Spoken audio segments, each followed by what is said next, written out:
കോൺഗ്രസിൽ ഇപ്പോൾ തമ്മിലടിയാണ്. പല കാരണങ്ങളുമുണ്ട് തമ്മിലടിക്കും. അതിൽ ഒരു കാരണം PV അൻവർ കൂടിയാണ് എന്നാണ് കോൺഗ്രസ് നേതാക്കൾ പറയുന്നത്.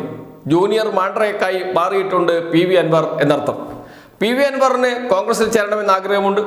അതല്ലെങ്കിൽ ഒരു പ്രത്യേക ഘടകകക്ഷിയായി UDF-ൽ എത്തണമെന്നാണ് ആഗ്രഹം. അതിനുള്ള ശ്രമങ്ങളാണ് PV അൻവർ നടത്തിക്കൊണ്ടിരിക്കുന്നത്. അതിന് LDF-ന്റെ വക സഹായവും നൽകിയിരുന്നു, പോയിക്കോട്ടെ എന്ന് വിചാരിച്ച്. അതാണ് PV അൻവറുടെ അറസ്റ്റ്. PV അൻവറിനെ അറസ്റ്റ് ചെയ്തതോടുകൂടി PV അൻവർ പിന്നീട് മാധ്യമ ശ്രദ്ധ നേടി. ജയിലിൽ നിന്ന് ജാമ്യം കിട്ടി പുറത്തിറങ്ങുന്നത് വലിയ സംഭവമാക്കി മാറ്റി കേരളത്തിലെ മാധ്യമങ്ങൾ.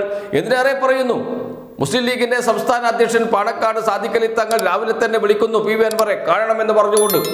അങ്ങനെ PV അൻവർ പരിവാര സമേതനായി പോവുകയാണ് പാണക്കാട് തങ്ങളുടെ വീട്ടിലേക്ക്.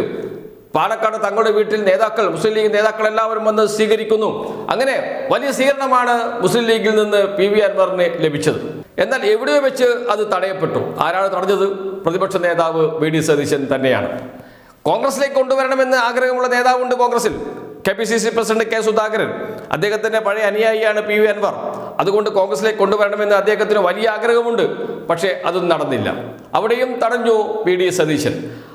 നേരത്തെ തന്നെ VD സതീശനും K സുധാകരനും തമ്മിൽ ഒരു അടിയുണ്ട്, ഭിന്നതയുണ്ട്, കണ്ടാൽ മിണ്ടാത്ത അവസ്ഥയുണ്ട്. പുതുപ്പള്ളി ബൈ ഇലക്ഷൻ മുതൽ തുടങ്ങിയതാണ്. പരസ്പരം മിണ്ടാതിരിക്കുകയും പിന്നീട് നടത്തിയ സംയുക്ത യാത്രയുണ്ട്. സംയുക്ത യാത്രയും തമ്മിലടിയും ഒക്കെ നാം കണ്ടതാണ്. വളരെ മോശം ഭാഷയിൽ K സുധാകരൻ VD സതീശനെ അഭിസംബോധന ചെയ്യുന്നത് ഈ ലോകം മുഴുവൻ കേട്ടതുമാണ്. അങ്ങനെ രണ്ടുപേരും രണ്ട് ഭാഗത്താണ്. KPCC പ്രസിഡന്റിനെ മാറ്റിയാൽ മാത്രമേ KPCC ഓഫീസിന്റെ പടി ചവിട്ടൂ എന്നാണ് ഇപ്പോൾ VD സതീശൻ പറഞ്ഞിരിക്കുന്നത്. ഈ ഭിന്നതയ്ക്ക് അല്ലെങ്കിൽ ആ ഭിന്നതയ്ക്ക് അക്കം കൂട്ടിയത് PV അൻവറും കൂടിയാണ്. PV അൻവറിനെ കൊണ്ടുവരണമെന്ന് ആഗ്രഹിച്ച K സുധാകരൻ UDF-ലേക്കോ അതല്ലെങ്കിൽ കോൺഗ്രസിലേക്കോ കൊണ്ടുവരണം എന്നായിരുന്നു അദ്ദേഹത്തിന്റെ ആഗ്രഹം.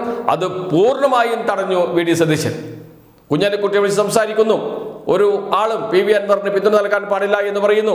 ആദ്യം PV അൻവർ ജനകീയ യാത്ര സംഘടിപ്പിച്ചു മലയോര മേഖലയിലൂടെ. UDF-ന്റെ പിന്തുണയോടുകൂടിയാണ് യാത്ര എന്നാണ് പറഞ്ഞത്. KPCC അധ്യക്ഷൻ ND അപ്പച്ചൻ, വയനാട് ജില്ലാ അധ്യക്ഷൻ ND അപ്പച്ചൻ ഉദ്ഘാടനം ചെയ്യും ജാഥ എന്ന് പറഞ്ഞുകൊണ്ട് പോസ്റ്റ് ഇട്ടു ഫേസ്ബുക്കിൽ. നാടുനീളെ പോസ്റ്റർ ഒട്ടിച്ചു PV അൻവറും PV അൻവറിന്റെ അനുയായികളും. അപ്പോഴാണ് VD സതീശൻ വിളിച്ചു പറഞ്ഞത് പാടില്ല എന്ന്, പങ്കെടുക്കാൻ പാടില്ല എന്ന്. PV അൻവർ ആയിട്ട് നടത്തിയാൽ മതി, അതിൽ UDF ഇടപെടേണ്ടതില്ല, UDF-ന്റെ ചെലവിൽ അങ്ങനെ PV അൻവർ യാത്ര നടത്തേണ്ട എന്ന് പറഞ്ഞു. പിന്നീടാണ് ലീഗ് നേതാക്കളെ കണ്ടത്. ET മുഹമ്മദ് ബഷീർ പങ്കെടുക്കാമെന്ന് ഏറ്റതാണ്. സമാപന സമ്മേളനത്തിലും അതോടൊപ്പം തന്നെ സ്വീകരണ പരിപാടികളിലുമൊക്കെ മുസ്ലിം ലീഗിന്റെ പഞ്ചായത്ത് പ്രസിഡന്റുമാരും ജനപ്രതിനിധികളും സ്വീകരണ കേന്ദ്രങ്ങളിലൊക്കെ പങ്കെടുക്കാം എന്നൊക്കെ തീരുമാനത്തിൽ എത്തിയതാണ്. അതും തടഞ്ഞു VD സതീശൻ. UDF-ന്റെ ചെയർമാനാണ് VD സതീശൻ. ചെയർമാൻ എന്ന നിലയിൽ അദ്ദേഹം ഘടകകക്ഷി നേതാവായ PK കുഞ്ഞാലിക്കുട്ടിയെ വിളിച്ചു പറഞ്ഞു പറ്റില്ല എന്ന്.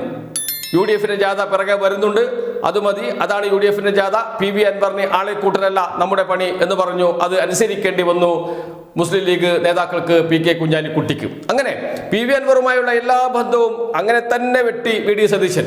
അതിന് വലിയ കലിപ്പുണ്ട് K സുധാകരന്. ആ കലിപ്പ് കൂടിയാണ് ഇപ്പോഴത്തെ അടിക്ക് കാരണമെന്നാണ് അറിയുന്നത്. ആ അടി ചെന്നെത്തിയത് എവിടെയാണ്? KPCC-യുടെ യോഗം ചേരാൻ കഴിയുന്നില്ല. രാഷ്ട്രീയകാര്യ സമിതി KPCC-യുടെ ഏറ്റവും ഉന്നതമായ സമിതിയാണ്, മുതിർന്ന നേതാക്കൾ പങ്കെടുക്കുന്ന സമിതിയാണ്. ആ യോഗത്തിൽ പങ്കെടുക്കാൻ KPCC-യുടെ ചുമതലയുള്ള ദീപാദാസ് മുൻഷി തിരുവനന്തപുരത്ത് എത്തുന്നു. AICC-യുടെ സംഘടനാ ജനറൽ സെക്രട്ടറി KC വേണുഗോപാൽ ആലപ്പുഴയിലുണ്ട്, അദ്ദേഹത്തിന്റെ മണ്ഡലത്തിൽ.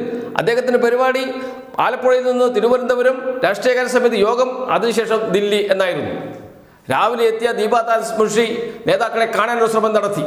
തിരുവനന്തപുരത്ത് ഒരു നേതാവുമില്ല. VD സതീശനില്ല. K സുധാകരൻ ഇന്നലെ തന്നെ സ്ഥലം വിട്ടിരുന്നു.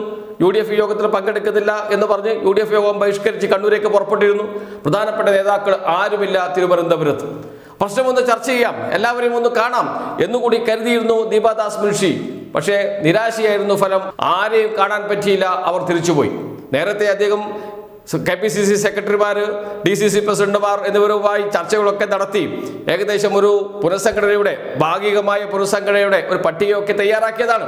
അത് വെച്ച് നേതാക്കന്മാരെ കാണണം, ചർച്ച ചെയ്യണം, പുനഃസംഘടന വേഗം പൂർത്തിയാക്കണം, ഒഴിവുകൾ നികത്തണം, ഇതൊക്കെയാണ് മനസ്സിലുണ്ടായിരുന്നത്.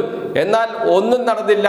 വെറും കൈയോടെ മടങ്ങുക എന്നൊക്കെ പറയുന്നില്ലേ, അതുപോലെ ദീപാദാസ് മുൻഷി ദില്ലിയിലേക്ക് തിരിച്ചു പോകേണ്ടി വന്നു, നാണം കെട്ട്. എന്താണ് കേരളത്തിലെ കോൺഗ്രസ്, എങ്ങനെയാണ് കേരളത്തിലെ കോൺഗ്രസ് എന്നതിന് ഇതിനപ്പുറം ഒരു ഉത്തരം വേണ്ടതില്ല. കാരണം യോഗം ചേരാൻ പോലും കഴിയാത്ത വിധത്തിൽ അടി മൂത്ത് വരികയാണ്. അതിൽ PV അൻവറും ഒരു കാരണക്കാരനായി എന്ന് മാത്രമേ ഉള്ളൂ. അതും കൂടി ഈ ഭിന്നതയ്ക്ക് ഇടയാക്കിയിട്ടുണ്ട്. ഇത് എങ്ങനെ പരിഹരിക്കാൻ കഴിയും എന്ന തല പുകഞ്ഞ് ചിന്തിക്കുകയാണ് കോൺഗ്രസ് നേതൃത്വം. ഒരു അമ്പും വില്ലിലും അടുക്കുന്നില്ല നേതാക്കൾ. രണ്ടുപേരും രണ്ടു വഴിക്കാണ്. ഒരു തരത്തിലും യോജിച്ചു പോകാൻ കഴിയില്ല എന്ന് നിലപാടെടുക്കുന്നു. ആരുടെ കസേര തെറിക്കും എന്നത് മാത്രമേ ഇനി അറിയാനുള്ളൂ.